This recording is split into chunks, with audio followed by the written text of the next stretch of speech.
Les jours qui ont suivi. Aïcha n'a presque pas parlé. Pas à ses amis, pas à sa famille. Elle avait ce regard vide, celui de quelqu'un qui a tout donné, et qui s'est fait briser. Pourtant, au fond d'elle, elle savait qu'elle ne voulait pas fuir. Elle voulait comprendre. Pas pour se justifier, non, mais pour fermer ce chapitre. 3 semaines ont passé.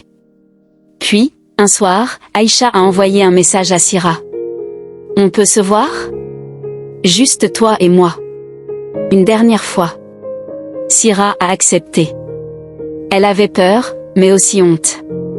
Le rendez-vous, c'était dans un petit café où elles allaient souvent avant. Celui où elles riaient, où elles se confiaient, comme 2 sœurs. Quand Aïcha est arrivée, Sira était déjà là. Le regard fuyant, les mains tremblantes. « Tu voulais me voir » a dit Sira d'une voix hésitante.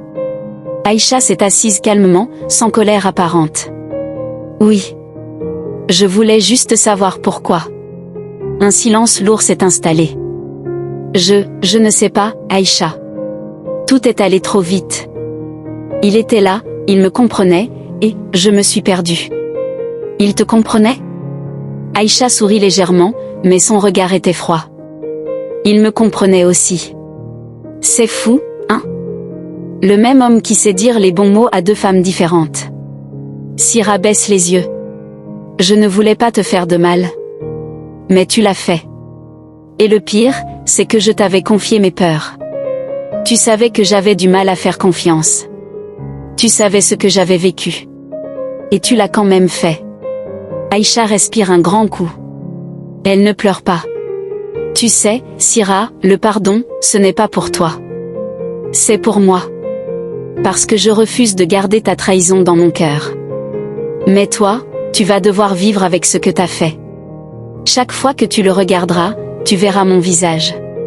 Chaque fois qu'il te parlera, tu sauras qu'il a dit les mêmes mots à une autre avant toi. Aïcha se lève, remet sa veste. Bonne chance à vous deux. Vous aurez besoin de plus que de l'amour. Vous aurez besoin de conscience. Et elle est partie, sans se retourner.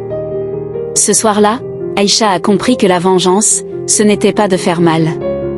C'était de guérir sans eux. Parce qu'un cœur sincère qui se relève, fait plus peur que la colère.